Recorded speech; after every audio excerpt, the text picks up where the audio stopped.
2016 fields பார்க்கலாம். Okay, so ஆறாங்கல்லே பாருங்க, 2016 ஆறாங்கல்லே ஒரு குறித்த நிலைமாற்றியில் முதன்மை சுருளில் 360 முறுக்குகளும் துணை சுருளில் 30 முறுக்குகளும் உள்ளன. இந்நிலைமாற்றியை பயன்படுத்தி பின்வரும் வோல்டளவு மாற்றங்களில் எது செய்யப்படுகின்றது? ஆடலோட்டு நேரோட்டத்துக்கு ஷார்ட் ஃபார்ம் தந்திருக்கார். இப்ப என்ன சொல்றார்? நிலைமாற்றியில முதன்மை சுருள்ல 360 முறுக்குகள் இருக்கு. அப்ப என்பி வந்து 360, என்எஸ் வந்து 30. இப்ப எதை செய்யலாம் அப்படின்னு கேட்கிறார். இப்ப உங்களுக்கு தெரியும் என்னது? So VP over VS is equal NP over NS. எந்த ஒரு நிலைமாற்றி. So VP over VS is equal NP over NS. அப்ப இப்ப NP over NS இந்த ரேஷியோ என்ன வருது? 360/30. அப்ப இந்த ரேஷியோ வந்து 12. So VP VS 12 வர்ற மாதிரி எது வேணுமென்றாலும் நாங்கள் மாற்றிக்கொள்ளலாம். ஆனா ஆடலோட்டத்தை மாத்த மாத்தலாம். நிலைமாற்றி எல்லோ நேரோட்ட வோல்டேஜ் ஒரு நாளும் எங்களுக்கு என்ன செய்யலாது? மாத்த முடியாது. அப்ப இதுல எல்லாமே 240 தான் இருக்குது. அப்ப 240 பிபி வந்து 240 இது என்னதால பிரிச்சா 12 வரும். 12 வரணும். அப்ப என்னதால பிரிப்போம்? 20ஆல பிரிக்கணும். அப்ப பிபி 240 விஎஸ் வந்து 20. ஆனா என்ன விஎஸ் ஆடலோட்டமா தான் இருக்கணும். அப்ப இதை விட நான்காவது விட 240 ஆடலோட்டத்தை 240 20 ஆடலோட்டமா நான்காவது விட. அப்ப உங்களுக்கு தெரியும் நிலைமாற்றி ஆடலோட்டமா மாத்துறதுக்கு மட்டும்தான் பயன்படுத்தலாம், நேரோட்டத்தை மாற்ற முடியாது. அடுத்த வினா, அடுத்த கேள்வி பாருங்க, 23வது வினா. 23ல ஈர்ப்பு புலத்துல வருது. கோள் ஏக்குரிய விகிதம். கோள் ஏக்குரிய விகிதம் கோளின் திணிவின் கீழ் கோளின் ஆரை ஆனது கோள் பிக்குரியதை விட 4 மடங்கு எனில் தப்பல் வேகம் ஏயின் மேற்பரப்பில் தப்பல் வேகத்தின் கீழ் பியில் தப்பல் வேகம் என்று இருக்கிறார். இப்ப என்ன முதல் தர்றார்?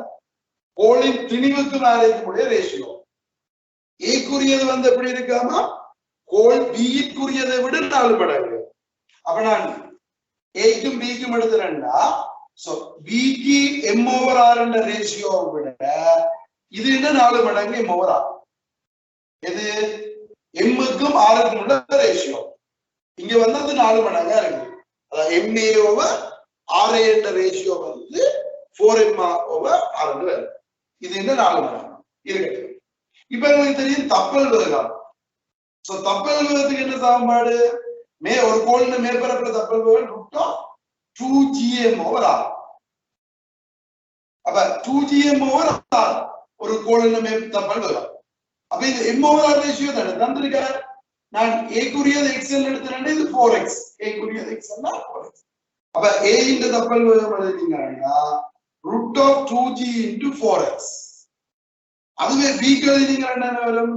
√2g × x. ஒண்ணேனால பிரிச்சுடுங்க.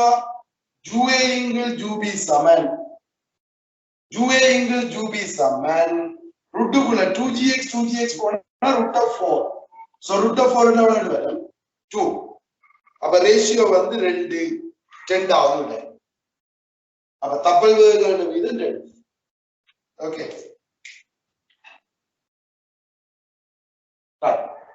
இப்ப நீங்க 24ஆம் கேள்வி பாருங்க.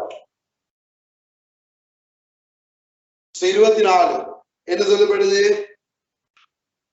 ஒவ்வொன்றும் கொள்ளளவு C உடைய 5 சர்வசம சமாந்தர தட்டு கொள்ளளவுகளை கொண்ட வலையமைப்பு ஒன்று உருவில் காணப்பட்டுள்ளவாறு வோல்டளவு V கொண்ட ஒரு கலத்துடன் தொடுக்கப்பட்டுள்ளது. கொள்ளளவி தட்டுகள் சுயாதீன வழியில் உள்ளன கொண்டு மூடப்பட்ட மேற்பரப்பு S-ஊடாக உள்ள தேறிய மின்பாயம். இப்ப இப்படி இருக்குது கொள்ளளவிகள்.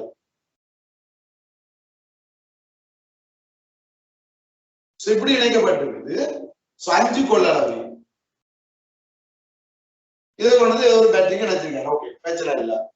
இப்ப இதுல எப்படி கரண்ட் ஓடும், எப்படி வேணும்னாலும் ஓடலாம். ஆனா எல்லாம் சர்வசமன் சொல்லிட்டாரு இல்ல.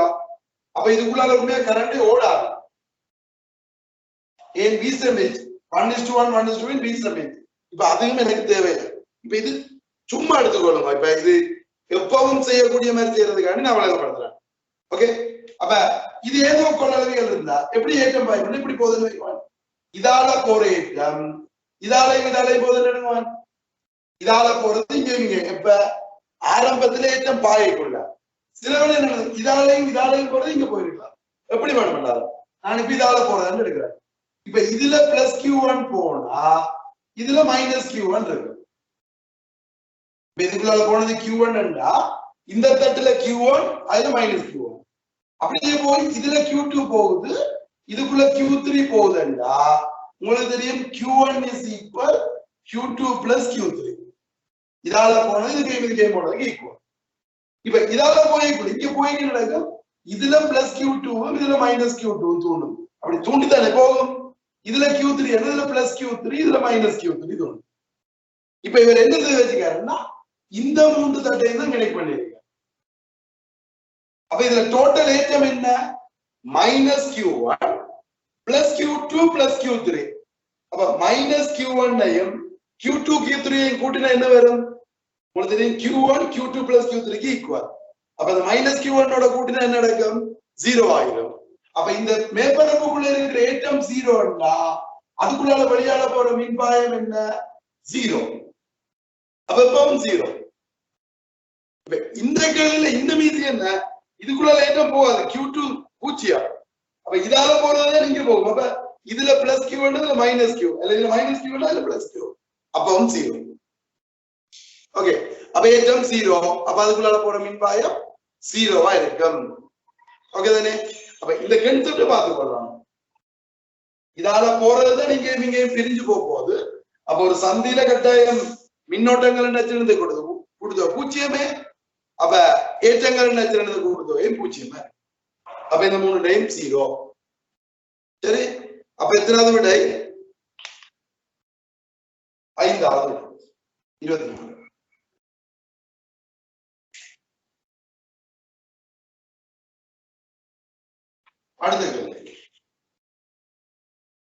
அடுத்த தினங்கள் 27ஆம் கேள்வி பாருங்க.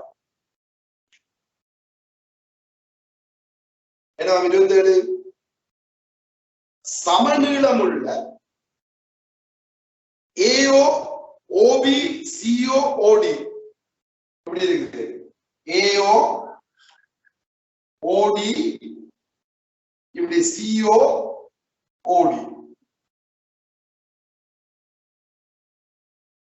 எனும் நேர்கம்பிகளை கொண்ட ஒரு கட்டமைப்பு AOC சமன் BOD. AOC சமன் இந்த கோணம், எது BOD இந்த கோணத்துக்கு சமனா இருக்கத்தக்கதா இருக்கா. ஒழுங்குபடுத்தப்பட்டு காட்டப்பட்ட திசைகள் வழியே ஓட்டங்கள் I காவுகின்றது. அதுதான் அந்த ஓடர்ல இருந்தவர் எல்லாத்துக்குள்ள இக்கட்டமைப்பு உருவில் காணப்படுகின்றவாறு ஒரு காந்தப்புலத்துக்கு செங்குத்தாக வைக்கப்படும் போது காந்தப்புலம் காரணமாக என்னது கேட்கிறார், அதுல தொழிற்படுற விளையுள் விசை எந்த பக்கத்தால இருக்கும் தான் கேட்கிறார். ஓகே, இப்ப ஓன்லைன் இதுல தொழிற்படுற விளையுள் விசை எந்த திசையில இருக்கும். இப்ப என்ன நடக்கும்னு சொன்னா,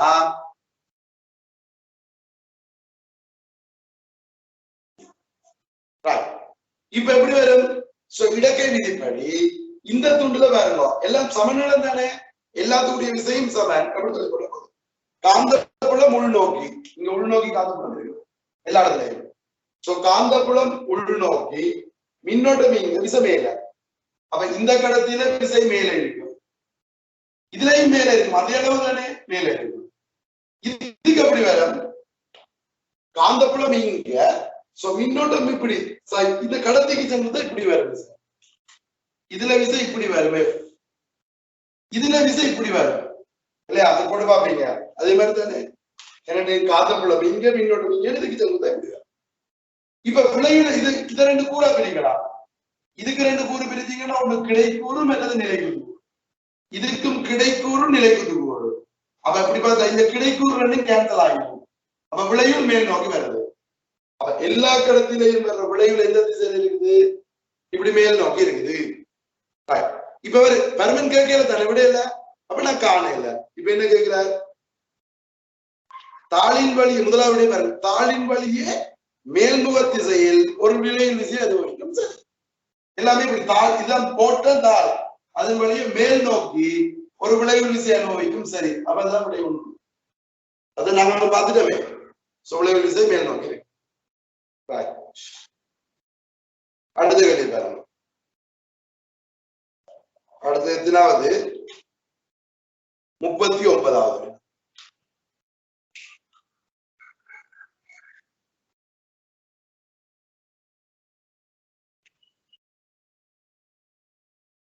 ஏன்னா ஒவ்வொன்றும் பிளஸ் கியூ ஆன இரு புள்ளியேற்றங்கள். ஓகே, ஒவ்வொன்றும் பிளஸ் கியூ ஆன ஒரு புள்ளியேற்றங்கள் பக்க நீளம் ஏகா உள்ள ஒரு சமபக்க முக்கோணி ஏபிசியின் பிகமசி ஆகிய உச்சிகளில் வைக்கப்பட்டுள்ளன.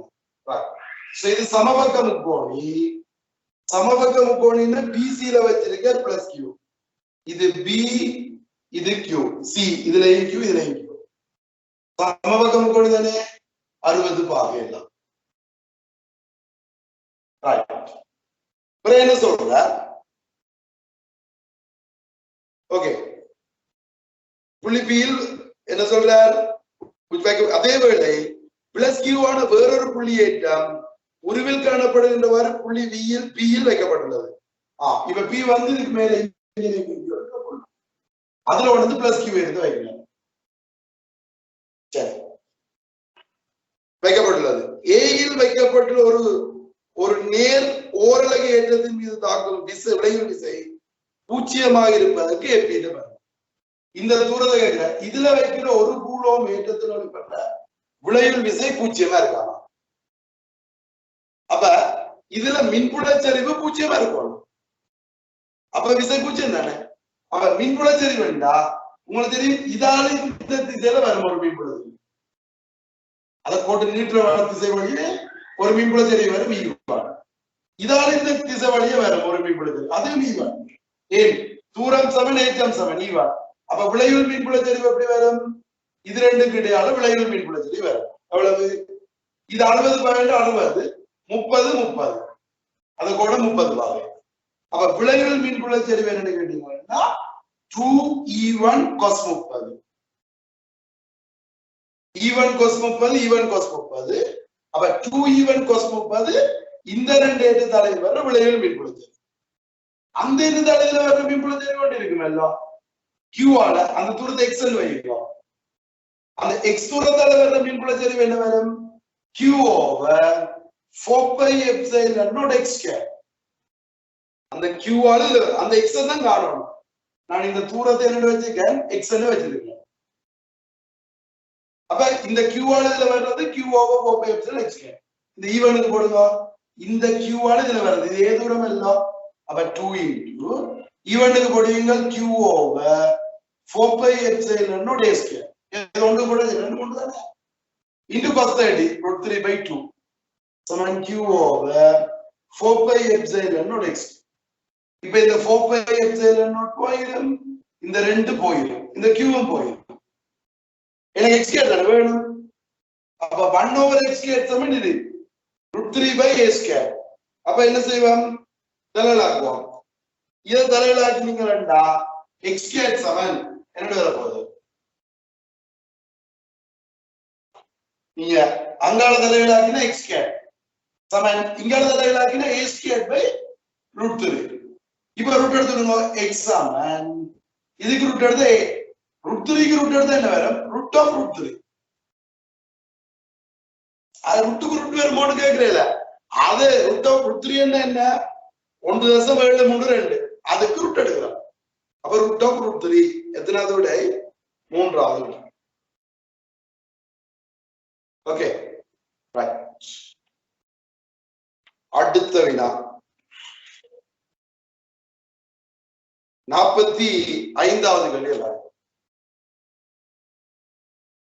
என்னவா 45ஆம் கேள்வி. 2 மைக்ரோஃபாரட் 1 மைக்ரோஃபாரட் எனும் கொள்ளளவிகள் தொடராக தொடுக்கப்பட்டு ஒரு பேட்டரியினால் ஏற்றப்படுகின்றன. சோ 2 கொள்ளளவியையும் தொடராக தொடுக்கிறார். தொடராக தொடுத்து ஒரு பேட்டரியால மின்னேற்றார். இது 1 மைக்ரோஃபாரட் 2 மைக்ரோஃபாரட் ஓடல போட்டுக்கொள்ற. முதல் சொன்னது 2 மைக்ரோஃபாரட் 1 மைக்ரோஃபாரட். பிறகு அப்போது கொள்ளளவிகள் தேக்கி வைத்த சக்திகள் முறையே இவன் E2. இதுல தேக்கி வைக்கப்பட்ட சக்தி E1, இதுல தேக்கி வைக்கப்பட்டிருக்கிற சக்தி வந்து E2. E1 E2 சக்திகள் தேக்கி வைக்கப்பட்டிருக்கான்.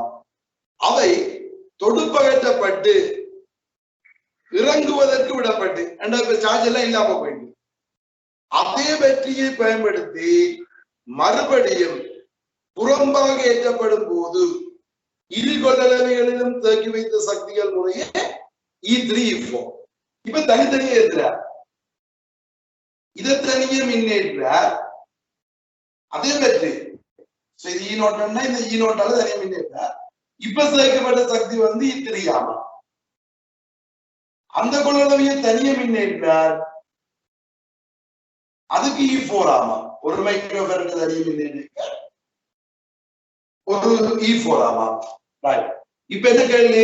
அந்த E1 E2 E3 கிட்ட தொடர்பு கேட்க. இப்ப இங்க என்ன செய்வோம்னா சேமிக்கப்பட்ட சக்தி என்ன சாப்பாடு? சேமிக்கப்பட்ட சக்தி சமன் half CV². ஓகே, இப்ப half CV² தானே. இப்ப ஒவ்வொன்றுக்கு நான் போட போறேன். ஒவ்வொன்று பெருமதியை கண்டுட்டு எது பெருசு பார்த்துட போறேன். இப்ப இதுக்கு போட்டு என்ன வரும்? E3 எவ்வளவு நேரம் எழுதலாம். half C வந்து 2 E0². அடுத்த வேறுபாடு E0 தானே. E4 எழுதலாம். half into 2 1 into கொள்ளளவு 1 into E0². அதுக்கே E0. ஓகேயா? இங்கதான் இது என்ன? இங்க ஏற்றம் சமன் என்றபடியா இதுக்கு இருக்கிற அழுத்த வேறுபாடு எப்படி இருக்குமாண்டா? இதுக்கு இருக்கிற அழுத்த வேறுபாடு Q சமன் CV. அப்ப CV சமனா வரணும். அப்ப இதுக்குள்ள இருக்கிறதும் எப்படி இருக்கும்? 1:2 ரேஷியோல இருக்கும். அப்ப இதுக்கு E0/3, இதுக்குள்ள 2E0/3. அது போட்டது விளங்கணும். அழுத்த வேறுபாடு மொத்தத்துக்குள்ள E0. அப்ப இதை கண்டுபிடிக்கிறேன்னா இப்படி கண்டுபிடிப்பீங்க. மனதால போடலாம். இங்க கண்டுபிடிக்கிறேன்னா இப்படி கண்டுபிடிக்கணும். அப்படி இதுக்குள்ள V0 இதுக்குள்ள 2V0 இருக்கணும். Q சமன் CV எல்லாம் பெருக்கினா 2V0. இங்கே 2V0 வரணும். அப்போ 1:2. இந்த 2 3V0 தான் இது. E0 is equal 3V0 V0 எவ்வளவு? இது E0/3. அப்ப இது எவ்வளவு? 2E0/3. விளங்குது இல்ல? அப்ப இதுக்கு சமைக்கப்பட்ட சக்தி எவ்வளவு? E1. இப்ப half CV². half C வந்து 2 V0². அப்ப E0²/9. E2 என்ன? half CV². half C வந்து 1. இது 4E0²/9. இப்ப ஒழுங்குபடுத்துங்க. எது என்ன பெருமதி வரப்போகுது? எல்லாத்துக்கும் half சமன். இந்த half சமன் தானே விட்டுருங்க. இது அப்படி சின்ன E1 E2 சின்ன தானே. அதை விட இதுல ஆக குறைஞ்சது இது 2/9. இது 4/9. சின்னது 2/9. அப்ப E1 சின்ன. அடுத்தது இது 4/9. இது 1 இது 4/9. அப்ப E2. அடுத்தது E4. அடுத்தது E3 இல்லையா? அப்ப எத்தனாவது விட வரும்? இவர் மாத்தி எழுதிக்க. பெருசுல இருந்து எழுதிக்க. E3 E4 E2 E1 அஞ்சாவது விட.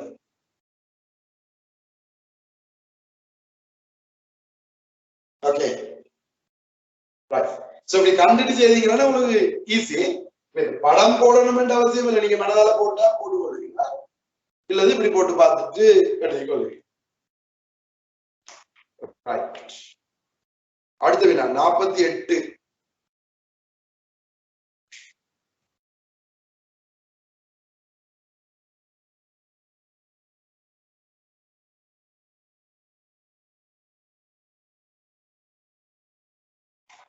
என்ன சொல்லப்படுது 48ஆம் கேள்வியில உருவில் காணப்படுகின்றவாறு ஒரு செவ்வக கம்பி தடம் ஏபிசிடி ஆனது தானம் ஒன்றிலிருந்து ஒரு பிரதேசம் PQRS-க்குரிய ஒரு சீரான காந்த புலத்திற்கு செங்குத்தாக பூத்தப்பட்டு புலத்துக்கு குறுக்கே ஒரு மாரவ கம்பியுடன் எடுத்து செல்லப்படுகின்றது.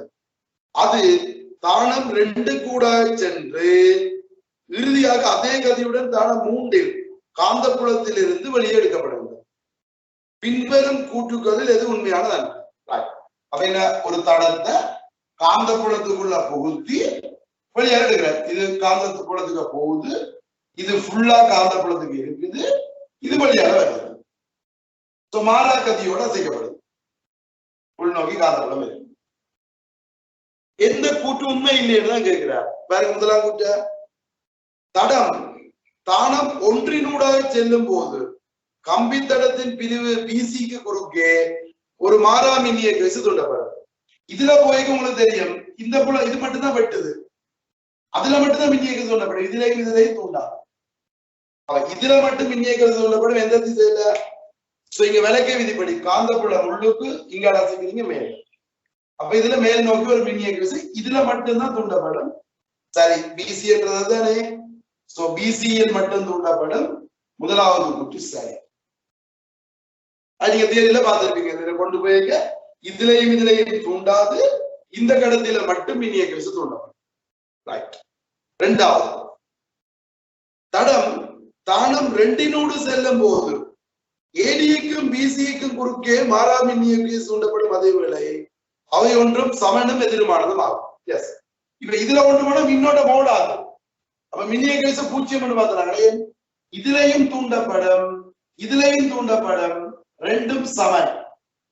இது இடஞ்சுழியா கரண்ட கொடுக்கும், இது வெள்ளஞ்சுழியா கரண்ட கொடுக்கும்.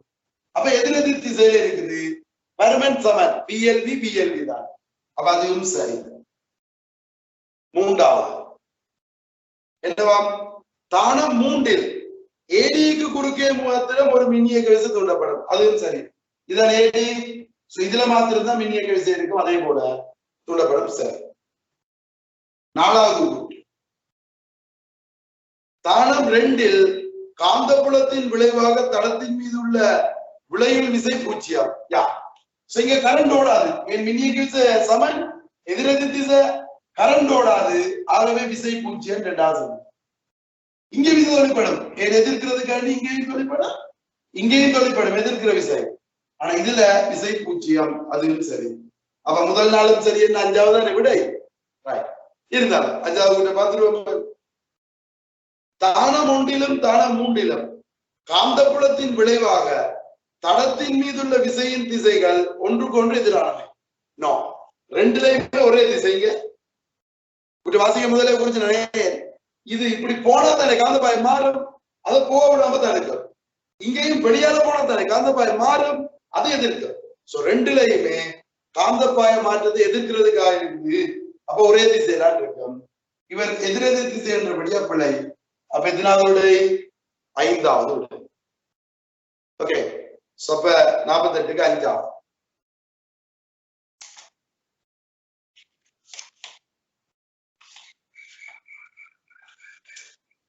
ஓகே.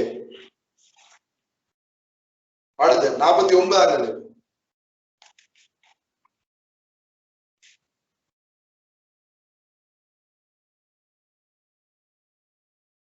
என்னவா? 49வது இல்ல, சம ஓட்டங்கள் ஐயைக்காவும் 3 நீளமான மெல்லிய நேர்கம்பிகள் உருவில் காணப்படுகின்றவாறு தாளின் தளத்துக்கு செங்குத்தாக ஏபிசி எனும் நிலைத்த தானங்களில் பிடித்து வைக்கப்பட்டுள்ளன. இங்கு OA சமன் 1 மீட்டர். இப்படி தாண்டிருக்காரு தளம். இது O, இதுல இருந்து OA 1 மீட்டர் இங்கே இருக்குது. OA 1 metre. சரி, தேவைப்படுது பாப்போம். பிறகு OB OC 1 மீட்டர் 2 மீட்டர். அப்ப இது ஒரு பெட்டியில இருக்குது, இது 2 பெட்டியில இருக்குது. OA OB OC வேறு இரு நீளமான மெல்லிய நேர்கம்பிகளும் எக்ஸ் நோட்டிலும் y நோட்டிலும் தாளுக்கு சென்றது வைக்கப்படும். இதுல ஒன்று இருக்குது எக்ஸ் நோட்ல, இதுல ஒன்று இருக்குது y நோட். ரெண்டு கம்பி. எக்ஸ் நோட் 2 மீட்டர் 2 பெட்டி, இது 2 மீட்டர். ஓகே.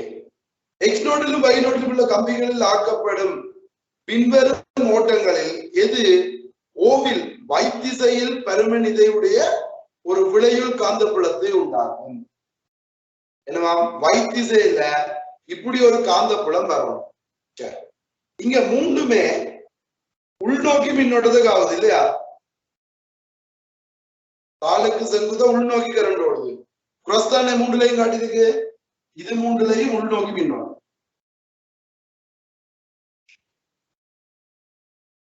இதுவும் 1 மீட்டர் 1 மீட்டர். இப்ப என்ன கேட்கிறார்? இதுல எந்த திசையில வரணும்னா y திசையில காந்தப்புலம் வரணும். ஓவில y திசையில இந்த காந்தப்புலம் வர்றதுக்கு எந்தெந்த திசையில என்னென்ன கரண்ட் ஓடணும்னு கேள்வி. இப்ப எப்படி காணும்? இப்ப இங்க பாருங்க, என்ன செய்ய போறோம்? இது உள்நோக்கி கரண்ட் ஓடினா எப்படி காந்தப்புலம் உருவாகும்? இதுல உள்நோக்கி கரண்ட் ஓடினா இங்க பாருங்க, இதுல உள்நோக்கி கரண்ட் ஓடினா கீழே. அப்ப இது ஏஆல உருவாகிற காந்தப்புலம் வந்து கீழே. ஓகேயா? இப்ப பிஆலையும் சிஆலையும் எப்படி? இங்க உள்ளூர் கரண்ட் ஓடினா இப்படி. அப்ப இந்த பிஆலையும் சிஆலையும் வர்ற காந்தப்புலம் வந்து இப்படி இருக்கு. பிஆலையும் சிஆலையும் வர்ற அங்கால. அப்ப இப்ப எக்ஸ் நோட்டால எந்த பக்கம் வரணும்னு சொல்லுங்க. இப்ப இந்த எக்ஸ் நோட்டால எப்படி வரணும்னா மேல் நோக்கி காந்தப்புலம். இதால கீழ் நோக்கி எல்லாம் எனக்கு விளைவில் மேல் நோக்கி வரணும். அப்ப இந்த எக்ஸால வர்றது மேல் நோக்கி என்றா உள்ளுக்கு கரண்ட் ஓடினாதான் இதை சுத்தி இப்படி வரும். அப்ப இங்க எக்ஸ்ல கரண்ட் எப்படி ஓடணும்? உள்நோக்கி ஓடணும். அப்பதான் காந்தப்புலம் இப்படி வரும். சோ இங்கால பக்கம் மேல் நோக்கி வரும். அது கூட இருக்கணும். அது எப்படி இந்த பக்கத்தால கரண்ட் ஓடணும். அது ஒன்றானே. அப்ப எக்ஸ்ல உள்நோக்கி கரண்ட் ஓடணும். வையில எப்படி இதை இல்லாம பண்ணணும் வை. அப்ப வையால இந்த பக்கம் காந்தப்புலம் வரும். எப்படி? சோ இங்க உள்ளுக்கு கரண்ட் ஓடுனது இந்த பக்கத்தால வரும். அப்ப இதுலயும் உள்நோக்கி. அப்ப எக்ஸ்லயும் உள்நோக்கி கரண்ட் ஓடணும், வையிலையும் உள்நோக்கி கரண்ட் ஓடணும். இப்ப அதை வச்சுக்கொண்டு ஆன்சரை செலக்ட் பண்ணலாம்னு பாருங்க. 2 உள்நோக்கி இருக்கிறது இங்க இருக்கு. ஐயோ, அது 3வது விடையில மட்டும்தான் இருக்கு. அப்ப 3வது விடை விளங்கலாம். சொன்னது திசையை பார்த்துட்டு போட்டு விட வேண்டிய. இனி பருமனை கால்குலேட் பண்ணி கொண்டு இருக்கிறேன்னா உனக்கு டைம் எடுக்கும் ஒவ்வொன்றா செய்யறதுக்கு. அப்ப அதுக்கேற்ற மாதிரி டைம் தந்திருந்தாருன்னா அதை நாங்கள் என்ன செய்யற ஒவ்வொன்றாலையும் வர்றதை போட்டுட்டு விடையிறது. அதுலயும் இதாலையும் வர்றதை பற்றி நான் கால்குலேட் பண்ண தேவையில்லை. இந்த பிசியால வர்றதையும் இதையும் கால்குலேட் பண்ண தேவையில்லை. எங்களுக்கு பெருமானம் பார்க்கறது இவருக்கு மட்டும் பார்க்கலாம், அதே பெருமானம் வர்றதுக்கு. ஆனா அதுகிட்ட மின்னோட பெருமானம் காணணும்னா நீங்கள் இதால வர்ற 2ஆலையும் வர்றது இதுக்கு சமரண்டு போட்டு கண்டுபிடிக்கணும். மீனோட்ட ஐயோவ 2πr போட்டு கண்டுபிடிக்கணும். எங்களுக்கு இந்த இப்ப அந்த தேவையில்லை தானே இல்ல. அப்ப உங்களுக்கு நேரடியா 3வது வந்துடும். ஓகே.